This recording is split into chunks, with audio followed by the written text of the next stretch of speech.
Hi, Lisa Anderson here from A Healing Place. It has been a very long time since I've done a video, probably over a year.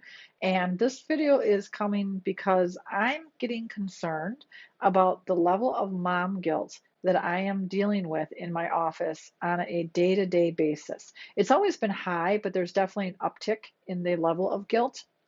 And I began to get curious about this.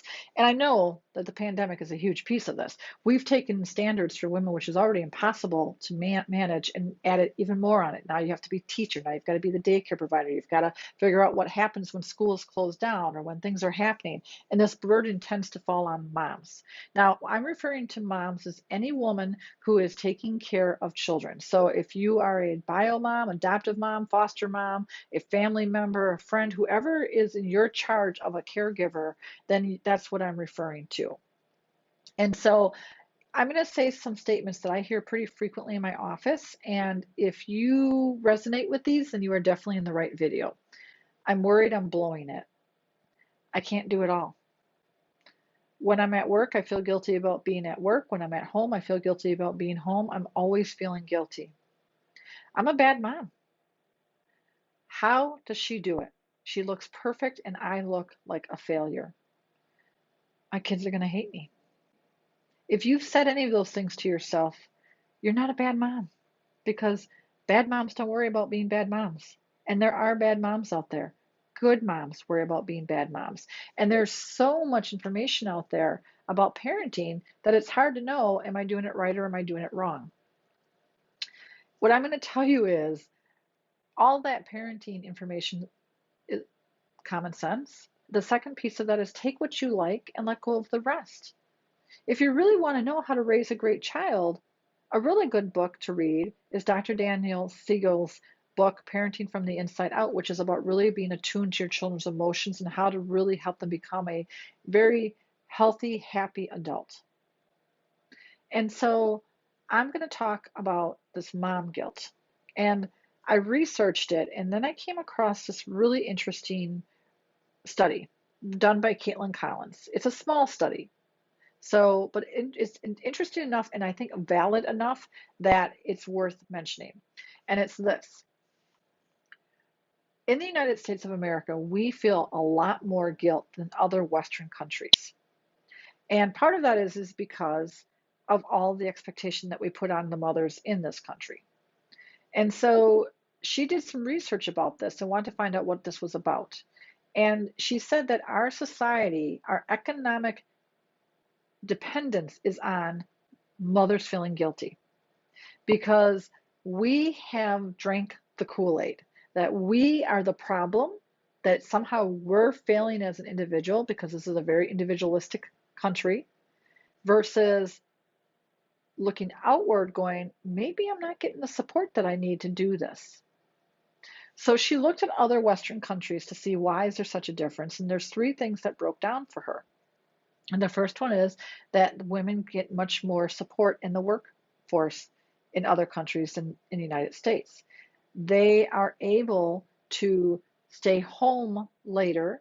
They are able to work less. They are able to create what they need to create for their child to be there as a parent. And there's not this pressure of when you're at work, you shouldn't be worrying about your parent or your child, and when you're at home, you shouldn't be worrying about work. That's not the philosophy they have. They want you to have balance because they recognize balance makes for healthy workers, and healthy workers makes for productive workers. And there's so much research about that. I mean, you just can't overlook the research on the more happy you are in both home and work, the more productive you are as an employee. And so they really value that and recognize that. Now, in Sweden in particular, they changed this next piece, which is there's a real big belief system that men's real purpose, father's real purpose is to bring in money and be productive, that they really shouldn't be doing any of their time in unpaid ways, which means no real help with child care, no help with housework, no help, those types of things. They changed that dialogue. And they did it by doing the same thing that they do for mothers, which is they can stay home up to the age of 8 and they get paid. They get some type of subsidy to help them stay at home and take care of their children. And so What that did was change that dialogue from you're not a good father if you're not working, and meaning not spending time with your child, of you're not a good father if you're not taking advantage of this money to stay home and be with your child. It changed that philosophy within one generation. The third thing that they focused in on is daycare. Daycares are free. They have high level of care. There is no concern about I'm going to have to choose between work or daycare. I had a client in my office tell me yesterday that they spend $25,000 a year in daycare. $25,000 a year, 2 kids. Now, some of that is she's looking for higher quality daycare, which I don't blame her. But some of that's just the cost of daycare. And when mothers are at work, they worry about their children being in daycare. They worry, are they safe? They worry about, are they going to be okay? Are they worrying about, are they going to get hurt? Are they going to is they going to die? Is there anything that's going to happen to them? So they're not productive because they're constantly half there worrying about other things.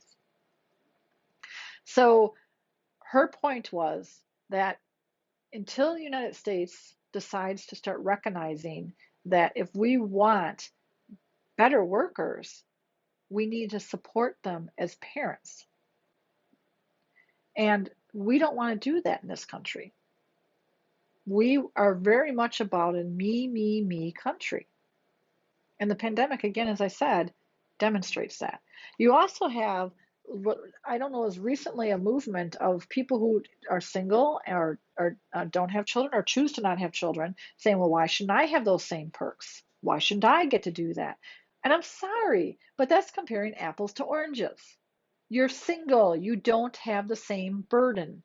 And just because they chose to get married and they chose to have children, or they chose to have children and be partners in whatever that relationship looks like, doesn't mean that they don't need that support. And if you ever needed support in some way as a single person, then my hope would be you would receive the same kind of support. Let's say you got cancer and you needed 8 to 12 weeks off of work. That would be hard to do in this country, paid.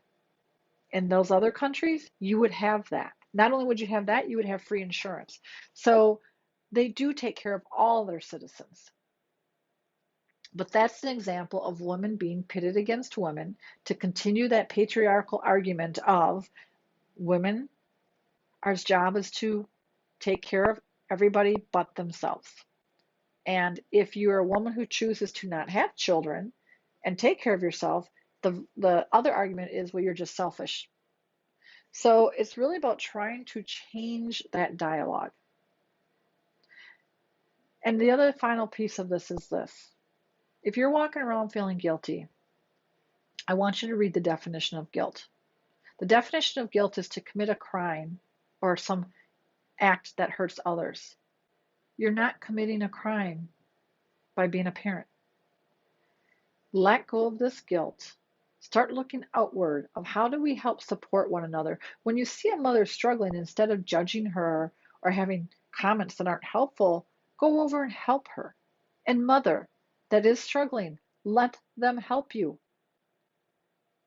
We have to get so much better about I have to do this myself because if I don't, I'm a failure, to I need help, and there's strength in letting people know I need help.